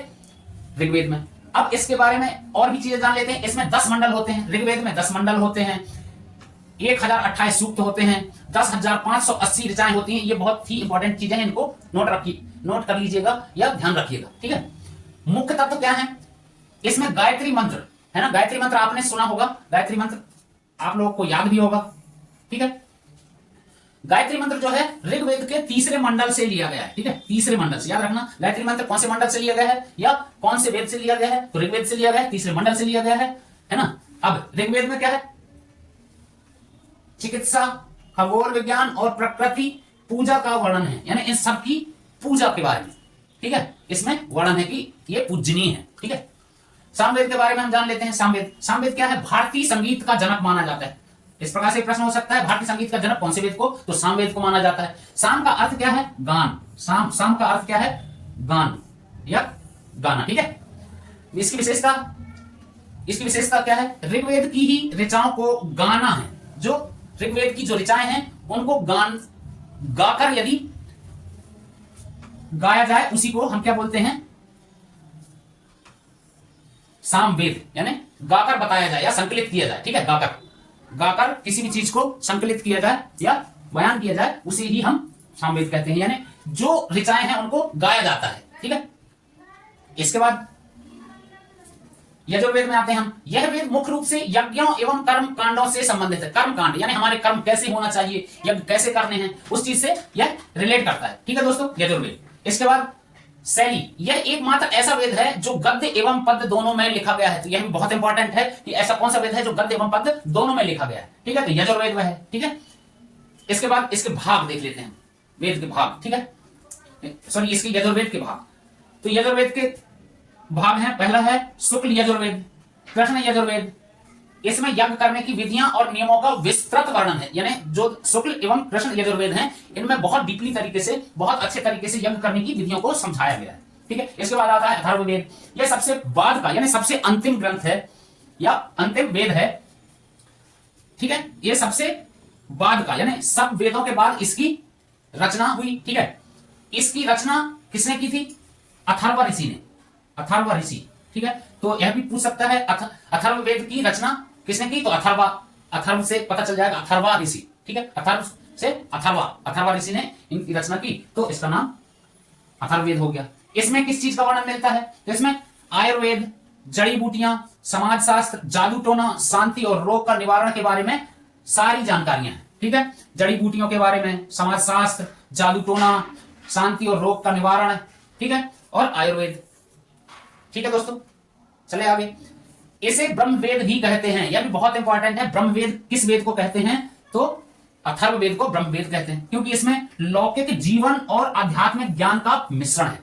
ठीक है, जो हमारे जीवन का लौकिक जीवन है, आध्यात्मिक ज्ञान भी, इसमें दोनों का जो है मिश्रण है। ठीक है, चले आगे दोस्तों, चलिए अब आगे चलते हैं वेदों में। वेदों की संरचना जो है वैदिक साहित्य के अंग भी जान लेते हैं। तो प्रत्येक वेद के 4 प्रमुख विभाग होते हैं, यानी जो भी हमारे वेद हैं सभी के क्या है भाग देख लेते हैं। तो संहिता जो है, संहिता मंत्रों का संग्रह, यानी संहिता क्या है को क्या कहते हैं, जो संहिता है उसे मंत्रों का जो संग्रह है उसे संहिता बोलते हैं। ठीक है। ब्राह्मण, ब्राह्मण का अर्थ क्या है, मंत्रों की जो व्याख्या और यज्ञ की विधियां जो है उन्हें हम ब्राह्मण कहते हैं। ठीक है। ब्राह्मण का मतलब यहां किसी जाति से नहीं है। ठीक है। ब्राह्मण का मतलब क्या है, मंत्रों की व्याख्या एवं यज्ञ की जो विधियां हैं उसे हम ब्राह्मण कहते हैं। तो अरण्यक किसे कहते हैं, है ना। जैसे इसके भाग हम पढ़ रहे हैं वेदों के, तो कौन कौन सी है, संहिता है, ब्राह्मण है, अरण्यक है, उपनिषद है। ठीक है। तो हम सबसे पहले जाने संहिता के बारे में। संहिता क्या है, मंत्रों का संग्रह है। ब्राह्मण क्या है, मंत्रों की व्याख्या है और यज्ञ की विधियां हैं। ठीक है। अरण्यक क्या है, दार्शनिक चिंतन और एकांत में किए जाने वाला अनुष्ठान है। ठीक है। यानी अरण्यक क्या है कि एक दार्शनिक चिंतन है, मनन है। जैसे हम कहीं शांति से बैठकर किसी चीज के बारे में सोचते हैं, जानते हैं, उस चीज को बोलते हैं चिंतन या मनन करना एकांत में। ठीक है। जैसे हम किसी लाइब्रेरी में जाकर अकेले शांति से पढ़ाई करते हैं। ठीक है बच्चों। ठीक है दोस्तों, चलिए अब उपनिषद क्या है। उपनिषद वेदों का अंतिम भाग है। ठीक है। जिसे वेदांत बोलते हैं। ठीक है। जिसमें आत्मा, परमात्मा और ब्रह्म का ज्ञान होता है, यानी बोलते हैं ना आत्मा से परमात्मा का मिलन, आत्मा और परमात्मा। ठीक है। जिसमें एक दूसरे में जो लीन हो जाए, ठीक है, उसे ही ब्रह्म ज्ञान कहते हैं। ठीक है। उसमें इसमें उपनिषद में उस चीज की चर्चा। ठीक है। अब इसके कुछ उपवेद भी हैं, वेदों के कुछ उपवेद भी हैं। तो क्या है वेदों के उपवेद, तो ऋग्वेद के जो है उपवेद क्या है, ऋग्वेद आयुर्वेद हो गया, जिसमें चिकित्सा और स्वास्थ्य की बात की गई है आयुर्वेद में। यजुर्वेद में ये धनुर्वेद इसका उपवेद है। युद्ध कला और शस्त्र के बारे में इसका वर्णन है। सामवेद में गंधर्ववेद, सामवेद का जो उपवेद है गंधर्ववेद है, जिसमें संगीत और कला की बात की गई है। ठीक है, संगीत और कला। अथर्ववेद में शिल्पवेद इसका क्या है, उपवेद है। या अर्थवेद, जिसमें भवन निर्माण और प्रशासन के बारे में बात की गई है। ठीक है दोस्तों, वेदों को सही ढंग से समझने के लिए वेदांग की रचना की गई थी। ठीक है। इसका अगर हम सारांश देखें कि जो सारे वेद हैं उनको सही ढंग से समझने के लिए वेदांग की रचना की गई। ठीक है। वेदांग जो है उनकी रचना क्यों की गई, वेदों को सही तरीके से या सरल तरीके से समझने के लिए। ठीक है। फिर शिक्षा, कल्प, व्याकरण, निरुक्त, छंद और ज्योतिष जो है वेदों का मूल संदेश। ठीक है। वेदों का जो मूल संदेश है वसुधैव कुटुंबकम, जो पूरी पृथ्वी एक परिवार के समान है। तमसो मां ज्योतिर्गमय, यानी अंधकार से प्रकाश की ओर जाना। ठीक है। जैसे महान विचारों में समाहित है। ठीक है। चलें आगे। तमसो मां ज्योतिर्गमय कहां से लिया गया है ना, ये भी पूछ लेता है। वसुधैव कुटुंबकम इसके बारे में भी पूछ लेता है। ठीक है। तो हम सारी चीजें आगे देखेंगे। ठीक है दोस्तों, चले आगे। चलिए इसके बाद हम देखेंगे ब्राह्मण ग्रंथ। ठीक है। ब्राह्मण ग्रंथ क्या है, ब्राह्मण ग्रंथ वैदिक साहित्य का महत्वपूर्ण हिस्सा है। ठीक है। ब्राह्मण ग्रंथ जो है वैदिक साहित्य का महत्वपूर्ण हिस्सा है, जो वेदों के कर्मकांड यानी हमारे कर्म कैसे होंगे, उसका फल कैसे मिलेगा, ये सारी कर्मों के बारे में इसमें बात की गई है। ठीक है। यदि हम सरल भाषा में कहें तो जहां संहिता यानी वेदों का मूल मंत्र में देवताओं की स्तुति है ना, वेदों का जो मूल मंत्र है उसमें क्या है, देवताओं की स्तुति है। वहीं ब्राह्मण ग्रंथ में हम वेदों में क्या पढ़ते थे कि देवताओं की स्तुति करते थे। अब ब्राह्मण ग्रंथ में क्या है, ब्राह्मण ग्रंथ में जो है ब्राह्मण ग्रंथ यह बताते हैं कि उन मंत्रों का प्रयोग कैसे यज्ञों में किस प्रकार किया जाना है। ठीक है। वहां सिर्फ हम उनको उपयोग करते थे, किसको, मंत्रों को कैसे उपयोग करते थे उसके बारे में यहां उसकी जो जानकारी है ब्राह्मण ग्रंथ में, यानी उसकी जो पूरी विधि है उसकी जानकारी है ब्राह्मण ग्रंथ में। ठीक है। तो वेद में और ब्राह्मण ग्रंथ में ये अंतर आपको समझ में आ गया होगा। ठीक है दोस्तों, यानी वेदों में हम किसी भी चीज की अगर मान लो स्तुति कर रहे हैं, वंदना कर रहे हैं, कुछ भी कर रहे हैं तो उसमें करते थे, लेकिन वो उसकी विधि क्या है करने की वो ब्राह्मण ग्रंथों में समझाई गई है, बताई गई है। ठीक है। चलिए अर्थ और स्वरूप जान लेते हैं ब्राह्मण ग्रंथ का। तो ब्राह्मण शब्द जो है ब्रह्म से बना है, ब्राह्मण शब्द जो है ब्रह्म से बना है। उसका अर्थ क्या है, उसका अर्थ यज्ञ से है, यज्ञ या मंत्र से। ठीक है। ये ग्रंथ मुख्य रूप से गद्य में लिखे गए। ठीक है। इनका मुख्य उद्देश्य क्या था, यज्ञों के रहस्य को जानना या उसकी विधियों को जानना। ठीक है। उसके पीछे क्या है, आध्यात्मिक कारण भी रहे होंगे, कुछ ना कुछ आध्यात्मिक कारण। तो ब्राह्मण ग्रंथों की मुख्य विषय वस्तु भी जान लेते हैं। ठीक है। तो क्या है विषय वस्तु, 5 विषय वस्तु हैं, 5। ठीक है। 5 विषयों पर इसकी चर्चा की गई। किस विधि से, इसकी विधि क्या है, इसका अर्थ क्या है ना। अथर्ववेद विधि क्या है, यज्ञ करने की विधि और नियम को जो निर्देश है उस चीज को ये दर्शाते हैं। अर्थवाद क्या है? यज्ञ की प्रशंसा या किसी विशेष नियम के पीछे पौराणिक कथा। ठीक है। इसके बाद उपनिषद जो है दार्शनिक चिंतन जो बाद में स्वतंत्र ग्रंथ बन गए। ठीक है, ये उपनिषद जो है दार्शनिक चिंतन के बाद। ठीक है, अब क्या है? वेदों के अनुसार जो है ब्राह्मण ग्रंथों का कुछ वर्गीकरण भी किया गया है। ठीक है, प्रत्येक वेद के अपने अलग ब्राह्मण ग्रंथ हैं। ठीक है, तो हर वेद के अपने अपने अलग अलग ब्राह्मण ग्रंथ हैं। तो हम देख लेते हैं ऋग्वेद का क्या है। ऋग्वेद का ऐतरेय और कौशिकी, या जिसको कौशिकी आपने देखा होगा संखायन जी ने लिखा है। ठीक है, ऋग्वेद में कौन कौन सा आता है? ऐतरेय एवं कौशिकी। ठीक है, इसमें क्या दर्शाया गया है? सोमयाग और राज्याभिषेक के बारे में क्या नियम है उसका वर्णन है। ठीक है, यजुर्वेद में, ऋग्वेद में हमने देख लिया, यजुर्वेद में क्या है? शतपथ या तैतरीय। ठीक है, अब इसमें इस प्रकार से भी आएगा, शतपथ जो है शुक्ल पक्ष और तैतरीय में कृष्ण पक्ष का। ठीक है, तो यजुर्वेद के ये इसके भाग हो गए। शतपथ ब्राह्मण में क्या है? सबसे बड़ा एवं महत्वपूर्ण जो है ये इसका भाग है। ठीक है, किसका? यजुर्वेद का। शतपथ जो है, शतपथ भी बहुत इंपॉर्टेंट है। ठीक है, शतपथ को याद रखना, इसके बारे में हम आगे देखेंगे। ठीक है, चलिए, यजुर्वेद का पार्ट क्या है? शतपथ और तैतरीय। ठीक है, और शतपथ जो है सबसे बड़ा महत्वपूर्ण है। ठीक है, इसमें जल प्लावन की कथा और राम कथा का उल्लेख है। ठीक है, अब सामवेद में देख लेते हैं। तांडव यानी 25 और 26 जो जैमिनी द्वारा। ठीक है, जैमिनी तांडव जो है 25 द्वारा एवं 26 जो है जैमिनी जी द्वारा लिखित है। ठीक है, इसमें संगीत जो है, इसमें संगीत के बारे में एवं प्रायश्चित अनुष्ठानों की चर्चा की गई है या उसके बारे में बताया गया है। आपने सामवेद के बारे में तो पढ़ा ही है। ठीक है, अथर्ववेद जो है उसका क्या है पार्ट? गोपथ। ठीक है, इसमें गायत्री महिमा एवं अश्वमेध यज्ञ का वर्णन मिलता है। तो ये भी पूछ लेता, गायत्री महिमा का वर्णन कहां मिलता है? तो अथर्ववेद में, अथर्ववेद के गोपथ में। ठीक है, अश्वमेध यज्ञ का तो वो भी गोपथ में। ठीक, चलें आगे दोस्तों। चलिए, उम्मीद करता हूं चीजें आपको समझ आ रही होंगी। यदि आपको यह क्लास पसंद आ रही है तो जरूर दोस्तों एक लाइक एवं शेयर करिएगा, जिससे हमारा हौसला बढ़ता रहेगा। एवं कमेंट करके भी बताइएगा, यदि किसी चीज की आपको रिक्वायरमेंट या कोई भी डाउट होती है तो जरूर हमें कमेंट करिएगा। हमारा एक मैजिकल नंबर है 80 82 16 61 18।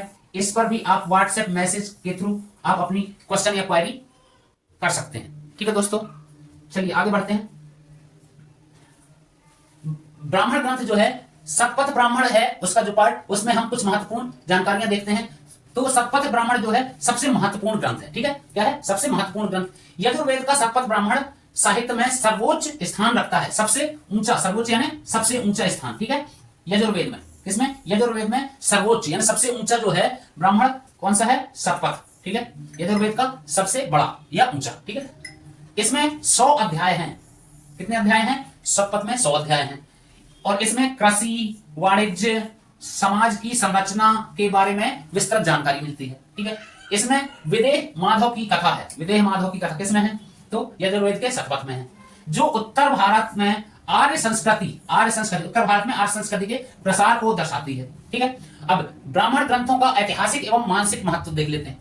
ठीक है, सामाजिक इतिहास यानी सामाजिक जो है इतिहास देख लेते हैं। ये ग्रंथ जो है तत्कालीन समाज यानी उस समय का जो समाज था उसकी वर्ण व्यवस्था क्या थी, स्त्रियों की स्थिति क्या थी, इस चीज को जो है इस चीज का ज्ञान कराती है या इस चीज पर प्रकाश डालती है। ठीक है, अब भाषा शास्त्र, तो वेदों की कठिन काव्य भाषा को बाद में लौकिक संस्कृत के बीच की यह एक महत्वपूर्ण कड़ी है। यानी जो वेदों की जो कठिन भाषा थी संस्कृत में, ठीक है, उसके बीच की यह एक कड़ी है। ठीक है, विज्ञान के बारे में, इसमें वेदों यानी वेदी यानी यज्ञ करने वाली जो है एक छोटा सा एक बर्तन मान ले मिट्टी का, या हम एक बड़ा सा बना लेते हैं वेदी जिसमें हवन डालते हैं, उस चीज को बोलते हैं वेदी। तो वेदी का निर्माण के माध्यम से प्राचीन भारतीय ज्यामिति यानी इस प्रकार से वेदी बनाते हैं जिसपे हवन डालते हैं, इस प्रकार से, है ना, इस बॉक्स टाइप से।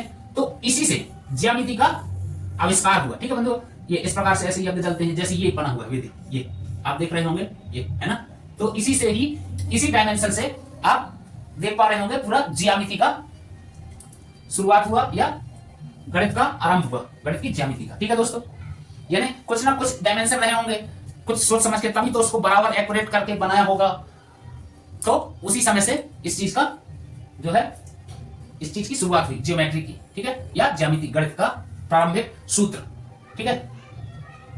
अब इसका निष्कर्ष क्या है? ब्राह्मण ग्रंथ जो है केवल धार्मिक कर्मकांड की पुस्तकें नहीं है, ठीक है, यानी धार्मिक जो कर्मकांड है सिर्फ उसकी वो पुस्तक नहीं है, इसमें भारत के इतिहास का, है ना, भारत के इतिहास का, दर्शन और विज्ञान के विश्वकोश यानी की भी एक पुस्तक है, ठीक है, या विश्वकोश है। इसके बिना वेदों को या उसके अर्थों को समझना लगभग असंभव था, यानी यदि वेदों को समझना है तो ब्राह्मण ग्रंथ, ठीक है, ये जानना बहुत जरूरी है। ठीक है दोस्तों, चले आगे।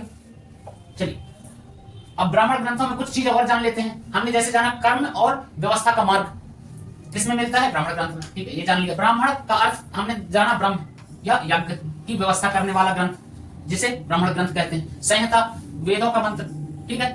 इसके बाद वैदिक साहित्य का यह दूसरा मुख्य भाग है, ठीक, दूसरा मुख्य भाग। इसकी सरल भाषा में यह वेदों की यूजर मैनुअल की तरह है। जिस प्रकार कोई भी सामान लेते हैं उसका यूजर मैनुअल आता है, उसमें इंस्ट्रक्शन लिखे होते हैं, क्या चीज कैसे करनी है, क्या है, पूरा उसमें फॉर्मेट दिया होता है। उसी प्रकार से यह जो है वेदों का एक यूजर गाइड बुक समझ लें उसको, है ना, जो कोई किसी को गाइड करता है क्या कैसे करना है, तो उस प्रकार का है। वेदों की एक प्रकार से ये गाइड बुक है ब्राह्मण ग्रंथ, ठीक है। अनुष्ठानों को कैसे करना है, क्या कैसे करना है, ये चीजें सारी इसमें मिल जाती है। मुख्य बातें क्या है इसमें? यज्ञों की वैज्ञानिक विधि, इसके पीछे की पौराणिक कथाएं और सामाजिक नियमों का वर्णन है। यह मंत्रों के कठिन अर्थों को गद्य के माध्यम से आसान बना देता है, ठीक है। इसमें जो कठिन मंत्र हैं गद्य, उसमें गद्य के द्वारा ये उसको आसान कर देता है, जो वेदों में कठिन चीजें हैं, ठीक है। चलिए उदाहरण के लिए हमने जैसे बताई दिया, किसी मशीन को आप खरीदते हैं या कोई भी चीज खरीदते हैं, उसमें यूजर मैनुअल बुक जैसे आती है, उसमें इंस्ट्रक्शन होते हैं, उसको पढ़ के हम चीजों को आसानी से कर लेते हैं। उसी प्रकार से वेदों को ये आसान बना देती है, ठीक है। इसकी विधि देख लेते हैं, इसको समझने की क्या क्या है। यज्ञ कब करना है, कैसे करना है, किस सामग्री के साथ करना है, ठीक है। इसमें ये सटीक नियम जो है पूरे इसमें मिल जाएंगे। अब अर्थवाद, ठीक है, किसी विशेष नियम को मानने के फायदे क्या हैं, उसके पीछे की रोचक जानकारी जो है वो क्या है, ठीक है। इसके बाद पुराकल्प यानी इसकी जो हिस्ट्री है, प्राचीन ऋषियों एवं राजाओं द्वारा किए जाने वाले महान यज्ञों का ऐतिहासिक वर्णन मिल जाता है इसमें, ठीक है। अब इसका एनालिसिस या प्रकृति देख लेते हैं। विभिन्न विद्वानों के मतों का विश्लेषण कि कौन सी विधि श्रेष्ठ है, यानी बहुत सारे लोग हुए होंगे कि इसको इस विधि से करना है, इस यज्ञ को इस विधि से करना है, उन सारे लोगों का एक विश्लेषण है, ठीक है। चलो आगे कुछ और चीजें हैं ब्राह्मण ग्रंथ के अंतर्गत। इसके जो प्रमुख ब्राह्मण ग्रंथ है वेदों के, वो भी देख लेते हैं। तो ऋग्वेद में ऐत्रेय और ऐत्रेय ब्राह्मण, यजुर्वेद में शतपथ ब्राह्मण आप लोगों ने पहले देखा, ठीक है। सामवेद का कांड ब्राह्मण, अथर्ववेद का गोपथ ब्राह्मण। अब इसकी चीजें इसमें क्या दिखाया गया है? ऋग्वेद में हमने पहले देख लिया राज्याभिषेक, है ना, किसी राजा के बारे में, और सोम यज्ञ के बारे में बताया गया है। यजुर्वेद में ब्राह्मण ग्रंथों में सबसे विशाल, ये पहले भी हमने देख लिया है, सबसे बड़ा है। इसमें कृषि जल प्लावन की कथा है, मनु और मछली की कथा आप लोगों ने सुना होगा, ठीक है। वैवाहिक नियमों का वर्णन इसमें मिल जाता है, ठीक है। इसके बाद सामवेद में संगीत के बारे में, अनुष्ठानों के जो है गा करके मानसिक शांति के लिए, ठीक है। किस चीज के लिए गाए जाते हैं? ये मानसिक शांति के लिए, ठीक है। इसके बाद गायत्री मंत्र की महिमा हम लोगों ने देख लिया था, ठीक है। किसमें होती है? अथर्ववेद में, ठीक, जो समाज के नैतिक नियमों पर जोर देती है, ठीक है। अब इसके उदाहरण देख लेते हैं कुछ।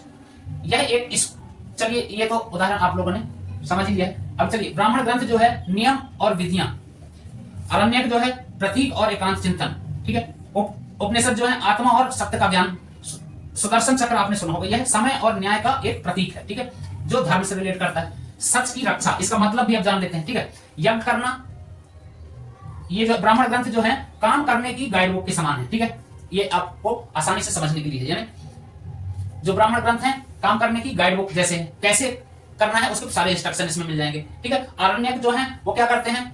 उपासना या मेडिटेशन, मन की शांति का अभ्यास है, ठीक है।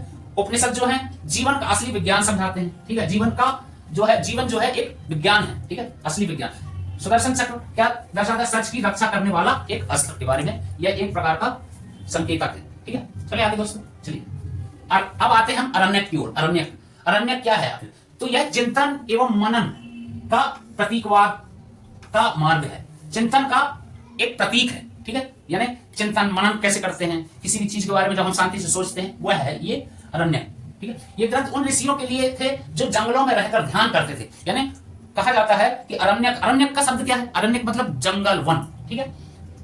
तो जो ऋषि मुनि लोग जंगल में, वनों में रहकर तपस्या करते थे, ठीक है। अरण्यक शब्द अरण्य से बना हुआ है।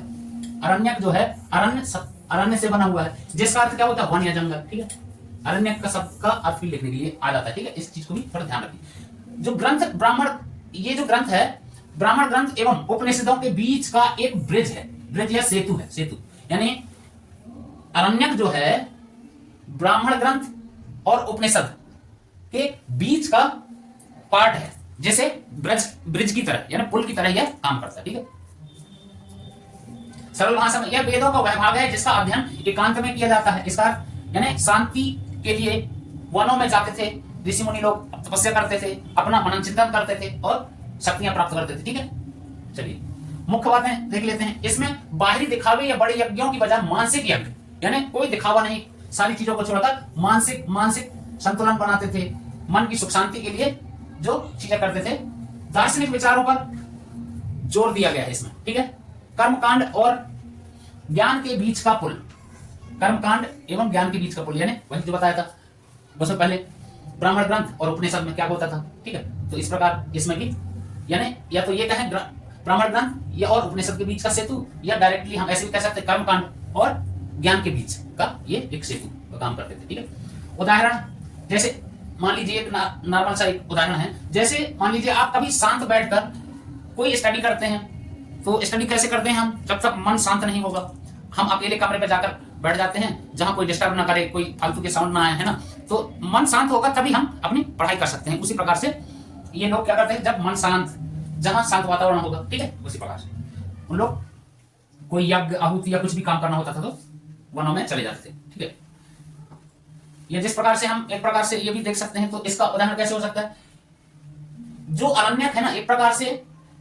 जैसे प्रैक्टिकली हम कोई भी प्रैक्टिकल करने के लिए लैब में जाते हैं, है ना, लैब में जाते हैं, फिर हम शांत बैठकर उसके बारे में निष्कर्ष निकालते हैं। कोई भी हम प्रैक्टिकल करते हैं फिर उसका शांत बैठकर कोई निष्कर्ष निकालते हैं। उसी प्रकार अरण्यक भी यज्ञों के पीछे छिपे हुए गहरे अर्थों का विचार करना सिखाते हैं। ठीक है, चलिए इसकी मुख्य विशेषताएं क्या है, रहस्यवाद। ठीक है, इसमें यज्ञों के प्रतीकात्मक, ठीक है दोस्तों, यज्ञ जो होते हैं उसके प्रतीकात्मकता को, उसका जो प्रतीकात्मक अर्थ है उस चीज को समझाते हैं। ठीक है, जैसे अश्वमेध यज्ञ हो गए जिसमें एक घोड़ा दौड़ता है। ठीक है, जिस प्रकार से आपने सुना होगा अश्वमेध यज्ञ में एक घोड़ा छोड़ दिया जाता था और वो जहां तक जाएगा वहां तक वो जमीन क्या है उस राजा की हो जाती थी। इस प्रकार की कहानियां हैं। तो उसी प्रकार है अश्वमेध यज्ञ को केवल एक घोड़ा दौड़ाना नहीं बल्कि पूरे ब्रह्मांड की शक्ति को के रूप में देखना। ठीक है, इसका अर्थ यही है। ठीक है, प्राण विद्या के बारे में जान लेते हैं क्या है आखिर।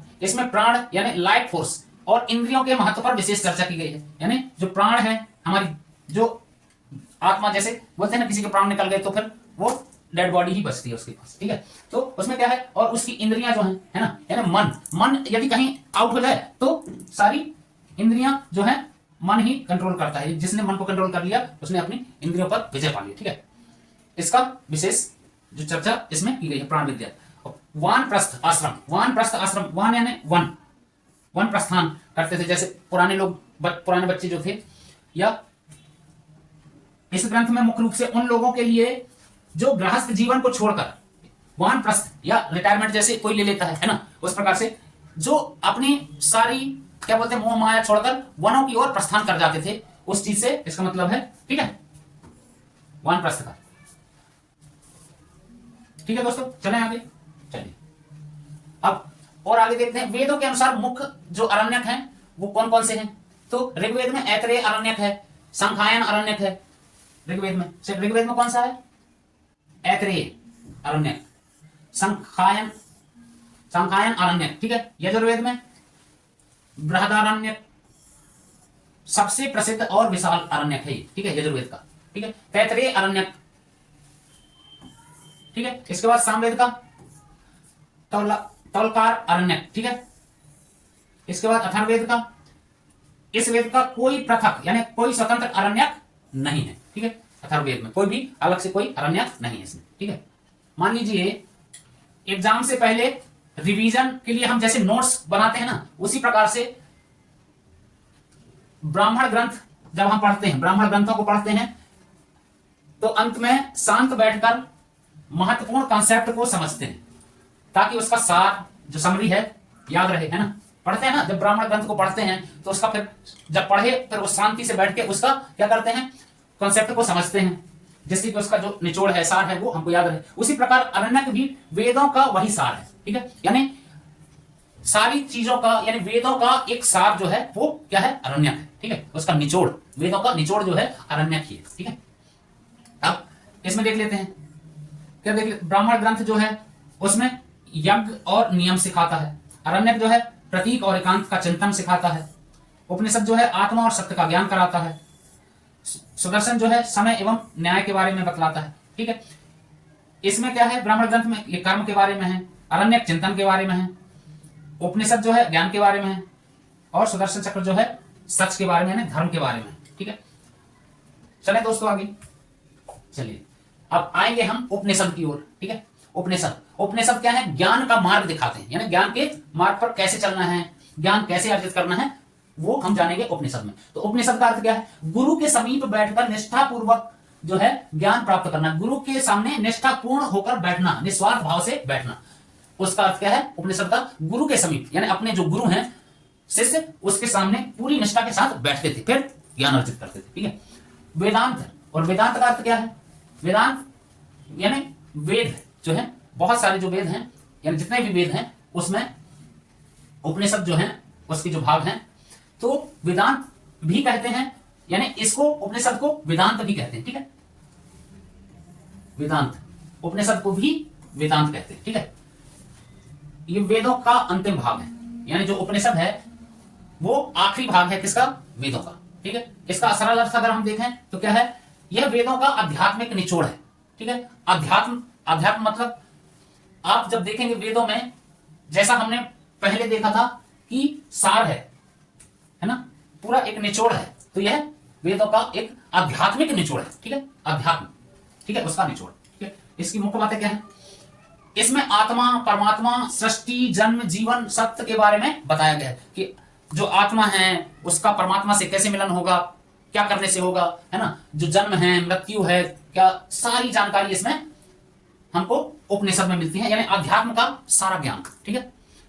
अहम ब्रह्मास्मि, अहम ब्रह्मास्मि, यानी मैं ही ब्रह्म हूं, मैं ही ब्रह्मा हूं या ब्रह्म हूं, जैसे महान वाक्य इसी से लिए गए हैं, महान वाक्य अहम ब्रह्मास्मि, ठीक है, मैं ब्रह्मा हूं, ठीक है, या ब्रह्म। मान लीजिए यह एक उदाहरण के लिए यह विज्ञान की तरह ही है, ठीक है, जो यह बताता है कि हम सब कुछ जो है, या जो सारी चीजें हैं, या जो ये सारा ब्रह्मांड है, किसी ना किसी कण से, किसी ना किसी चीज से बना हुआ है, ठीक है। जो सारा ब्रह्मांड है किसी ना किसी पदार्थ से या वस्तु से या कण से बना हुआ है, ठीक है। अब उपनिषद में हम देखेंगे ज्ञान और सत्य का मार्ग, ठीक है, इसमें ज्ञान एवं सत्य के मार्ग पर कैसे चला जाए तो हमें अध्यात्म प्राप्त होगा, ठीक है। उपनिषद में इस चीज को दर्शाया गया है, ठीक है, या इस चीज की जानकारी देता है। उपनिषद का अर्थ क्या है, गुरु के समीप निष्ठापूर्वक बैठना, ठीक है, ये चीज हमने देख लिया, ठीक है दोस्तों, यानी बाहरी दिखावे को छोड़कर, ठीक है, इसका एक और अर्थ है बाहरी दिखावे को छोड़कर अपने भीतर के सत्य को खोजना, यानी अपने भीतर के सत्य को खोजना, ठीक है, बाहरी दिखावे को छोड़कर, जिसमें आध्यात्मिक एवं दार्शनिक सार प्राप्त हो, ठीक है। चले आगे, चलिए अब इसके मुख्य सिद्धांत, ब्रह्म और आत्मा उपनिषद सिखाते हैं, है ना, ब्रह्म और आत्मा के बारे में जो है उपनिषद सिखाते हैं, और हमारे भीतर का अंश या हमारे भीतर जो अंश या आत्मा है वो अंततः दोनों एक ही है, ठीक है, जो हमारे अंदर अंश है या आत्मा है, ठीक है, और एक बार फिर ब्रह्मा और आत्मा, यानी ब्रह्मा और आत्मा जो है उपनिषद सिखाते हैं, जो कि पूरा ब्रह्मांड जो है ब्रह्म है ना, जो पूरा ब्रह्मांड जो है वो एक ब्रह्म है या एक परमात्मा है, ठीक है। अब इसके भीतर जो है अंश और आत्मा जो है वो दोनों एक ही हैं, इसमें यह बताया गया। मोक्ष के बारे में जान लेते हैं, मोक्ष कैसे प्राप्त होगा। जीवन का अंतिम लक्ष्य दुखों से छुटकारा पाकर उस पर परमात्मा से जाकर मिल जाना, है ना, यानी हम इस दुनिया में हैं, इस संसार में हैं, तो अंत में हमें जाना ही है इस दुनिया से, तो जो हमारी आत्मा है वो परमात्मा में जाकर मिल जाए, उसे ही हम मोक्ष कहते हैं, ठीक है। अब इसका महावाक्य है, उपनिषदों में कुछ क्रांतिकारी वाक्य हैं जो हमारी सोच बदल देते हैं, जैसे अहम ब्रह्मास्मि, मैं ही ब्रह्मा हूं, ठीक है, ये हमने पहले भी देखा है। अब तत्त्वमसि, यानी वह परमात्मा या तुम ही हो, है ना, वह परमात्मा, इसका मतलब तत्त्वमसि मतलब वह या तुम की हो। ठीक है, अब इसके बाद इसके प्रमुख उपनिषद और उसकी कहानियां। तो हम जैसे कहा जाता है कि कुल 108 उपनिषद हैं। कितने उपनिषद हैं? कुल कितने उपनिषद हैं? 108 उपनिषद। इन पॉइंटों को भी याद रखना। कभी कभी इस प्रकार से प्रश्न भी आ जाता है कि कितने उपनिषद हैं, तो 108, जिनमें से 10 या 12 सबसे मुख्य हैं। ठीक है, सारे तो बहुत, उनमें से हम 10 या 12 क्या बोलते हैं, मुख्य हैं। ठीक है, जैसे ईशोपनिषद। ईशोपनिषद क्या सिखाता है? जो कुछ भी संसार में है वह ईश्वर का है। ठीक है, इसके लिए त्याग भाव से भोग करो। ठीक है, फिर कठोपनिषद है। इसमें बालक नचिकेता और यमराज का प्रसिद्ध संवाद है। यानी जो बालक नचिकेता है, नचिकेता और यमराज का जो संवाद है वो कठोपनिषद में मिलता है, जिसमें मृत्यु के रहस्य के बारे में बताया गया है। ठीक है, इसके बाद मुंडकोपनिषद। ठीक है, मुंडकोपनिषद हमारा राष्ट्रीय आदर्श वाक्य जो है सत्यमेव जयते, वो भी मुंडकोपनिषद से लिया गया है। अब ये बहुत इंपॉर्टेंट चीजें हैं। ईशोपनिषद, कठोपनिषद, मुंडकोपनिषद, बृहदारण्यक उपनिषद, ये जो है बृहदारण्यक उपनिषद जो है सबसे बड़ा उपनिषद है। ठीक है, ऐसे भी आ जाता है सबसे बड़ा उपनिषद कौन सा है, तो बृहद। इस बृहद से ही पता चल रहा है, बृहद यानी बड़ा, है ना, बृहदारण्यक उपनिषद। ठीक है, जिसमें ऋषि याज्ञवल्क्य ने एवं गार्गी ने प्रसिद्ध शास्त्रार्थ हैं। किसके? बृहदारण्यक के जो है, ये जो 2 ऋषि हैं ये प्रसिद्ध हैं। ठीक है, उदाहरण के लिए मान लीजिए साइंस की थ्योरी, जो साइंस की जो थ्योरी है उसकी तरह ही, जिस प्रकार से बिजली के उपकरण यानी बल्ब और पंखा जो होते हैं ना, यज्ञ की तरह हैं। ठीक है, लेकिन वह करंट या इलेक्ट्रिसिटी को सब, जिस प्रकार से इस बल्ब को इलेक्ट्रिसिटी चला रही है ना, लेकिन वह अदृश्य है। क्या हम देख सकते हैं इलेक्ट्रिसिटी को? नहीं देख सकते, है ना। तो बल्ब को जिस प्रकार से इलेक्ट्रिसिटी जलाती है या चालू करती है, बंद करती है, उसी प्रकार से हमको या इस ब्रह्मांड को ईश्वर चलाता है। ये एक प्रकार से एग्जाम्पल है। ठीक है, चलें आगे। अब एक और उदाहरण, ब्राह्मण ग्रंथ जो है, अब हम सबका एक एक बार उदाहरण देख लेते हैं। जिस प्रकार से ब्राह्मण ग्रंथ है ना, जो यज्ञ और नियम का इसमें वर्णन मिलता है, और ये कर्म के बारे में बताते हैं कि काम कैसे करना है ना, या काम करने की ये गाइड बुक है ब्राह्मण ग्रंथ। अरण्य क्या है? प्रतीक और चिंतन के जो है इस चीज को समझाते हैं। इसमें उपासना कैसे करते हैं ये चीज का पता चलता है। मन की शांति के लिए ये अभ्यास किया जाता है। उपनिषद जो है आत्मा और सत्य का ज्ञान कराते हैं, जिसमें ज्ञान के बारे में जानकारी है। जीवन का असली विज्ञान इसे कहा जाता है। ठीक है, सुदर्शन चक्र जो है समय और न्याय का या इसके बारे में बताते हैं, जिसमें धर्म का जो है इसके बारे में बतलाया गया है, सच की रक्षा करना। ठीक है, यह एक अस्त्र का प्रमाण है। ठीक है, और ये सारी चीजें वेद, ये सारी चीजें हमें जो है ज्ञान के प्रकाश की ओर ले जाती हैं। तो चलिए दोस्तों, अब हम देख लेते हैं कुछ इंपॉर्टेंट प्रश्न वेद, उपनिषद, अरण्यक, ब्राह्मण ग्रंथ, सारे से हम कुछ इंपॉर्टेंट जो चीजें हमने पढ़ी उसी से रिलेट करते हुए अब हम कुछ प्रश्न देखेंगे। वन लाइनर, बहुत क्विक रिवीजन करेंगे, आप लोगों ने पढ़ा होगा। और ये इंपॉर्टेंट प्रश्न हैं जो हर वर्ष रिपीट होते हैं, और इनके बाहर से कोई भी प्रश्न यदि आता है तो इनके बाहर से नहीं जाएगा, यह मैं गारंटी देता हूं। ठीक है दोस्तों, तो जरूर अगर आप ये कम से कम 100, 150, 200 प्रश्न होंगे, इनको अगर आप पढ़ लेते हैं तो अगर वेद, उपनिषद या इनमें से कोई प्रश्न बनता है तो हमारे इन्हीं प्रश्नों के अंदर से ही होगा। तो चलिए हम देख लेते हैं। सबसे पहला प्रश्न है, सबसे प्राचीन वेद कौन सा है? तो ऋग्वेद है। ठीक है, सबसे प्राचीन वेद कौन सा है? ऋग्वेद। भारतीय संगीत का जनक किस वेद को माना जाता है? हमने पढ़ा था सामवेद को। भारतीय संगीत का जनक कौन सा वेद है? ऋग्वेद, सॉरी कौन सा है? सामवेद। ठीक है, अब गायत्री मंत्र ऋग्वेद के किस मंडल में वर्णित है? ठीक है, तो किस मंडल में है गायत्री मंत्र का वर्णन? गायत्री ऋग्वेद के 3रे मंडल में। ठीक है दोस्तों, किसमें? 3रे मंडल में। ठीक है, यज्ञों के नियमों और विधानों का संकलन किस वेद में मिलता है? ठीक है, किस वेद में मिलता है? तो यजुर्वेद में यज्ञ संबंधी विधियों का वर्णन है। किसमें? यजुर्वेद में। ठीक है, चलिए जादू टोना, तंत्र मंत्र और औषधियों का उल्लेख किस वेद में है? तो अथर्ववेद में है। ठीक है, वेदों की कुल संख्या कितनी है? तो आपको पता है 4 वेद होते हैं। ठीक है, ऋग्वेद, यजुर्वेद, सामवेद, अथर्ववेद। ठीक है, चलिए आगे। प्रसिद्ध राष्ट्रीय वाक्य सत्यमेव जयते कहां से लिया गया है?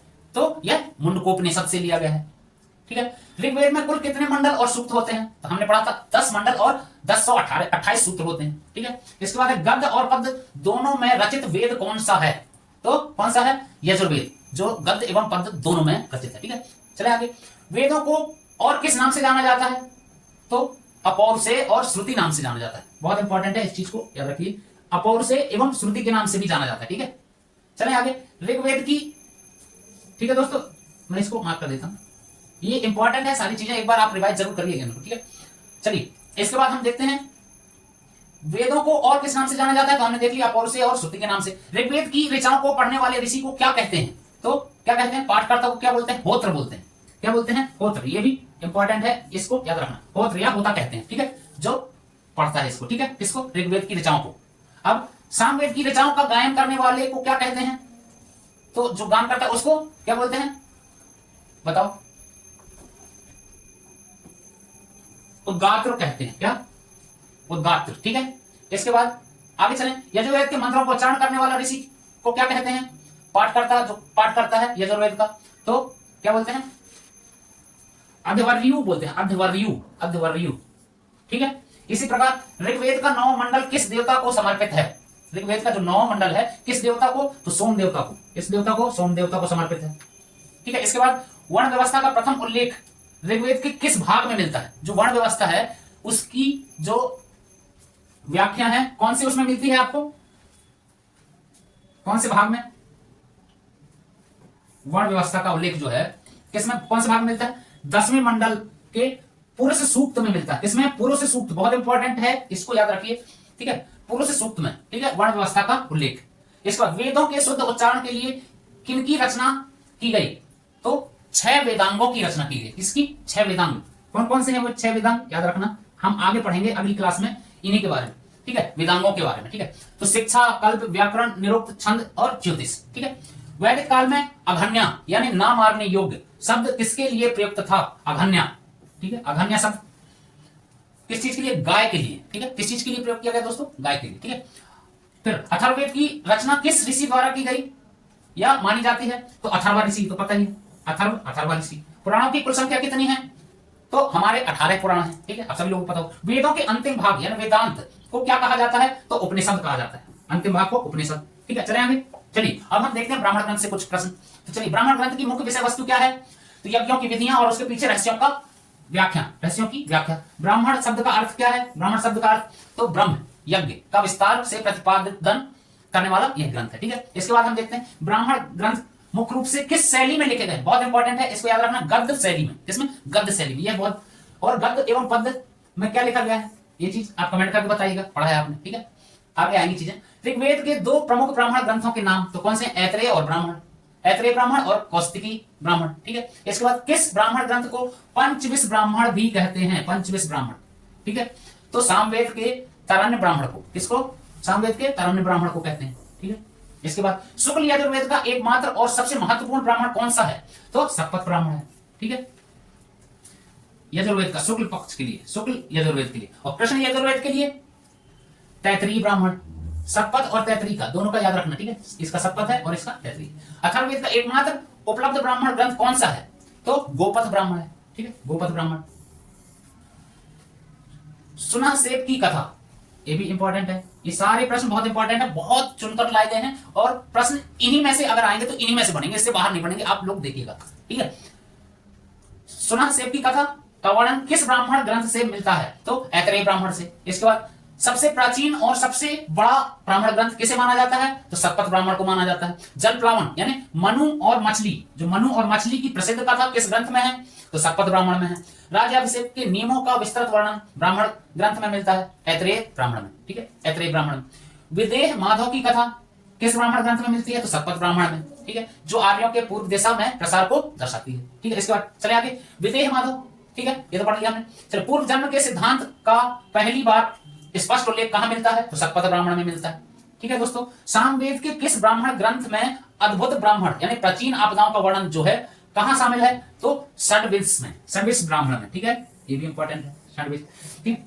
चलें आगे, ब्राह्मण ग्रंथों में विधि शब्द यानी जो विधि शब्द है, विधि शब्द का क्या अर्थ है, यानी यहां पूछ रहा है ब्राह्मण ग्रंथों में जो विधि शब्द का अर्थ क्या है, तो यज्ञ करने की निश्चित नियम एवं निर्देशों को, निश्चित नियम एवं जो निर्देश हैं उसको ब्राह्मण ग्रंथ कहते हैं, ठीक है, जो विधि है उसको।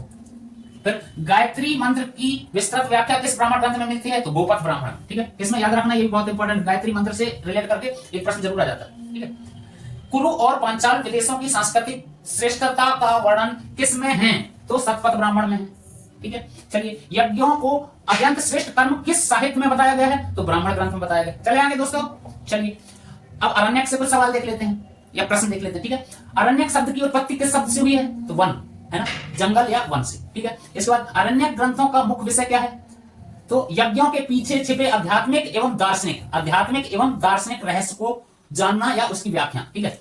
फिर किन ग्रंथों को ब्राह्मण ग्रंथों और उपनिषदों के बीच का सेतु कहा गया है या माना गया है? तो अरण्यक को, अरण्यक ग्रंथों को। अरण्यक ग्रंथों का अध्ययन मुख्य रूप से कहां किया जाता है? तो वनों में, एकांत में जाकर, शांत वातावरण में, ठीक है। चलिए, अरण्यक ग्रंथ किस आश्रम के लोगों के लिए विशेष रूप से उपयोगी है? तो वानप्रस्थ आश्रम, ठीक है, के जो अनुयायी है ना, जो उसको मानने वाले हैं, जानने वाले हैं, ठीक है। चलिए, ऋग्वेद के दो प्रमुख अरण्यक कौन से हैं? तो ऐतरेय अरण्यक और संख्यायन अरण्यक, ठीक है। इसके बाद सबसे प्रसिद्ध और विशाल अरण्यक ग्रंथ कौन सा है? शुक्ल यजुर्वेद का बृहदारण्यक, यानी बृहद से पता आपको रिलेट कर जाएंगे, बृहद यानी बड़ा, ठीक है, बृहदारण्यक। किस वेद का कोई भी स्वतंत्र अरण्यक नहीं है? तो अथर्ववेद का नहीं है, ठीक है। चले आगे, अरण्यक ग्रंथों में किस पर अधिक बल दिया गया है? तो कर्मकांड पर, ठीक है, कर्मकांड पर नहीं, मानसिक उपासना पर और ध्यान पर, मानसिक उपासना एवं ध्यान पर, ठीक है। कर्मकांड के स्थान पर जो है, यहां पर जो है देखो, अरण्यक ग्रंथों में कर्मकांड पर नहीं बल्कि मानसिक उपासना और ध्यान पर दिया गया, ठीक है। चलिए आगे, तैतरीय अरण्यक किस वेद से संबंधित है? तो कृष्ण यजुर्वेद से संबंधित है, ठीक है दोस्तों। सामवेद का मुख्य अरण्यक ग्रंथ कौन सा है? तो जैमिनी अरण्यक और छांदोरण्यक, ठीक है, छांदोय अरण्यक, ठीक है।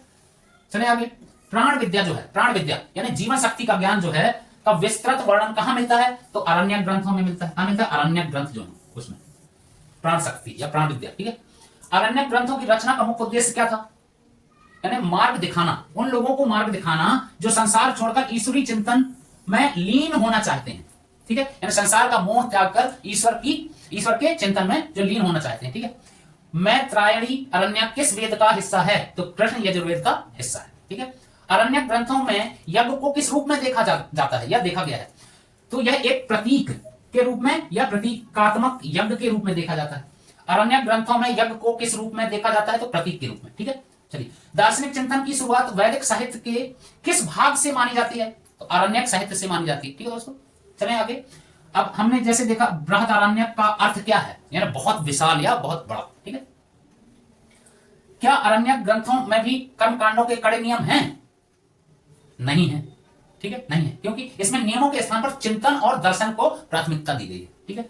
वेदों का वह भाग जो उपनिषदों की नींव रखता है उसे क्या कहते हैं? तो अरण्यक कहते हैं, ठीक है। चलिए दोस्तों आगे, चलिए, उपनिषद शब्द का शाब्दिक अर्थ क्या है? यानी उपनिषद का शाब्दिक अर्थ गुरु के सामने निष्ठा पूर्वक बैठना, ठीक है, इसका अर्थ है, ठीक है, उपनिषद का शाब्दिक अर्थ। उपनिषदों को और किस नाम से भी जाना जाता है? तो वेदांत भी कहते हैं, है ना, वेदों के अंतिम भाग, ठीक है। उपनिषदों की कुल संख्या कितनी है? तो 108 है। मुख्य प्रमाणित उपनिषदों की संख्या कितनी है? तो 12 है, ये भी आ जाता है। प्रमाणित कितनी है? 12, जिन पर आदि शंकराचार्य ने भाष्य लिखा है, ये भी याद रखना। भाष्य किसने लिखा है? आदि शंकराचार्य जी ने भाष्य लिखा है, ठीक है। किस पर? उपनिषदों की संख्या पर, ठीक है। उपनिषदों का मुख्य प्रतिपाद्य विषय क्या है? तो आत्मज्ञान और ब्रह्म विद्या, ठीक है, अध्यात्म जिसे बोलते हैं। उसके बाद हम देखेंगे भारत का राष्ट्रीय आदर्श वाक्य सत्यमेव जयते कहां से लिया गया है? तो मुंडकोपनिषद से लिया गया है। ये कई बार आ चुका है एमपीपीएससी और दूसरे एग्जामों में, ठीक है बंधु। चलिए, अहम ब्रह्मामि यानी मैं ब्रह्मा हूं, महावाक्य किस उपनिषद से लिया गया है? तो याद रखना, बृहदारण्यक उपनिषद से, ठीक है। तत्वमसि यानी वह परमात्मा तुम ही हो का उल्लेख किस में मिलता है? तो छांदोग्य उपनिषद में, ठीक है। यम और नचिकेता का प्रसिद्ध संवाद किस उपनिषद में वर्णित है? तो कठोपनिषद में। इसका सबसे प्राचीन और विशाल उपनिषद कौन सा है? तो वही हमने जो देखा था, बड़ा, सबसे बड़ा, बृहदारण्यक। तमसो मा ज्योतिर्गमय, अंधकार से प्रकाश की ओर, यानी कहां से लिया गया है? तमसो मा ज्योतिर्गमय, तो ये भी बृहदारण्यक उपनिषद से लिया गया है ना। अब अतिथि देवो भव, अतिथि देवो भव, यह उपदेश जो है वह कहां से लिया गया है? तो तैतरीय उपनिषद से लिया गया है। ओम जो है वो कहां से लिया गया है? ओम शब्द की जो विस्तृत व्याख्या है किस उपनिषद से ली गई है? तो मांडूक्य उपनिषद से। ये भी बहुत इंपॉर्टेंट है, याद रखना। ये जो छोटे छोटे शब्द है ना, बहुत पूछ लेता है और हम सब फिर गोलमोल हो जाते हैं, ठीक है। बहुत बारीकी से पढ़ना, बहुत इंपॉर्टेंट प्रश्न है ये, ठीक है दोस्तों। ओम का पता चल गया मांडूक्य उपनिषद से।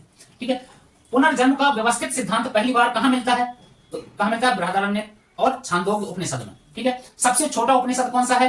तो ईशोपनिषद, जिसमें केवल 18 ही मंत्र हैं। कितने मंत्र हैं? 18। ऐसे ही प्रश्न हो सकता है ईशोपनिषद में कुल कितने मंत्र हैं? तो 18 मंत्र हैं। ठीक है दोस्तों, और सबसे छोटा उपनिषद है। अयमात्मा ब्रह्म, अयमात्मा ब्रह्म महावाक्य जो है किस उपनिषद से संबंधित है? तो मांडूक्य उपनिषद से। ठीक है, अयमात्मा ब्रह्म।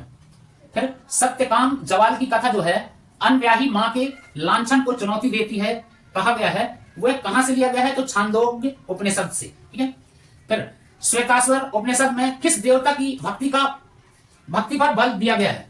तो भगवान रुद्र या शिव की। ठीक है, भगवान शिव की जो है भक्ति का। ठीक है, ये भी याद रखना। श्वेताश्वर नारद और संत कुमार का प्रसिद्ध संवाद किस में मिलता है? छांदोग्य उपनिषद में। ठीक है, मृत्यु के देवता यमराज ने नचिकेता को कितने वरदान दिए थे? कितने वरदान दिए थे? 3 वरदान। ठीक है, याद रखना। उपनिषदों की रचना मुख्य रूप से किस काल में हुई? तो उत्तर है उसका 800 ईसा पूर्व से 500 ईसा पूर्व में, इसके बीच में हुई। ठीक है, 800 से 500 ईसा के बीच में। ठीक है दोस्तों, चले आगे। अद्वैतवाद यानी आत्मा और परमात्मा एक है का मूल स्रोत क्या है? उपनिषद है, उपनिषद साहित्य जो है। ठीक है, ये है। इसके बाद मुक्ति के लिए उपनिषदों में किस मार्ग को श्रेष्ठ बताया गया है? तो ज्ञान के मार्ग को। ठीक है बंधु, अब ज्ञान वल्लभ और मैत्रेयी का दार्शनिक संवाद किस उपनिषद में है? तो बृहदारण्यक उपनिषद में। ठीक है, चले आगे। ऋषि उद्दालक अग्नि और उसके पुत्र जो हैं श्वेत केतु का संवाद कहां मिलता है? तो कहां मिलता है? छांदोग्य उपनिषद में। ठीक है, इसके बाद उपनिषदों के अनुसार जीव का अंतिम लक्ष्य क्या है? मोक्ष। ठीक है, क्या है? मोक्ष। अंतिम लक्ष्य क्या है जीव का? मोक्ष। किस उपनिषद में चारों आश्रमों यानी ब्रह्मचर्य, गृहस्थ, वानप्रस्थ, संन्यास का उल्लेख मिलता है? तो वो कहां है? जबाल उपनिषद में। ठीक है दोस्तों, राजा जनक की सभा में ज्ञान वल्लभ और गार्गी का शास्त्रार्थ कहां वर्णित है? तो बृहदारण्यक में। इसके बाद है प्रज्ञानम ब्रह्म यानी चेतना ही ब्रह्म है, महावाक्य किस उपनिषद का है? तो उत्तर है ऐतरेय उपनिषद। ठीक है, उपनिषद को फारसी भाषा में सिर ए अकबर, ये भी याद रखना, सिर ए अकबर जो फारसी में है, नाम से किसने अनुवाद किया? तो दारा सिकोह ने किया था। ठीक है, अथर्ववेद में जो संबंध है, अथर्ववेद से संबंधित मुख्य उपनिषद कौन सा है? तो मुंडक, मंडूक और प्रश्न उपनिषद। ठीक है बंधु, चले आगे। ऋग्वेद का मुख्य उपनिषद कौन सा है? तो ऐतरेय है।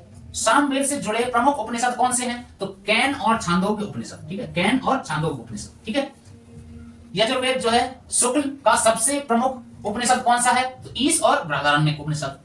यजुर्वेद कृष्ण के लिए, शुक्ल और कृष्ण में अंतर है। ठीक है, ये चीज देख लेना, यहाँ थोड़ा सा चीजें फंस जाती हैं। कौन सा है? तो पठ, तैतरीय और श्वेताश्वर उपनिषद। ठीक है, प्रश्नोपनिषद में कितने ऋषियों के प्रश्न का उत्तर दिया गया है? प्रश्नोपनिषद में कितने ऋषियों के प्रश्नों का उत्तर दिया गया? तो 6 ऋषियों के। कितने? 6 ऋषियों के। ठीक है, किस उपनिषद में यज्ञ की तुलना टूटी हुई नाव से की गई है? यज्ञ की तुलना जो है टूटी हुई नाव से की गई है, तो मुंडकोपनिषद में। ठीक है, उपनिषदों का मुख्य संदेश क्या है? विद्या के जो द्वार है अमरता की प्राप्ति, विद्या से हम अमरता की ओर जा सकते हैं। ठीक है, मां ग्रहा कस्य विद्यानम। ठीक है, ये जो वाक्य है मां ग्रह कस्य विद्यानम, किसके धन का लोभ मत करो, यानी किसके धन का लोभ नहीं करना चाहिए, किस उपनिषद का प्रथम मंत्र है? तो ईशोपनिषद का। ठीक है दोस्तों, ईशोपनिषद का प्रथम मंत्र। आत्मा के 4 स्तर जागृत, स्वप्न, सुषुप्ति एवं तुरी कहां से बताए गए हैं? तो मांडूक्य उपनिषद से बताए गए हैं। नचिकेता के पिता का नाम क्या था? वाजश्रवा। ठीक है, क्या नाम था? वाजश्रवा। ठीक है दोस्तों, चलिए कैन उपनिषद का नाम कैन क्यों पड़ा? ऐसे भी पूछ लेता कैन क्यों पड़ा, क्योंकि यह कैन किसके द्वारा शब्द से शुरू होता है। ठीक है, किसके द्वारा? कैन।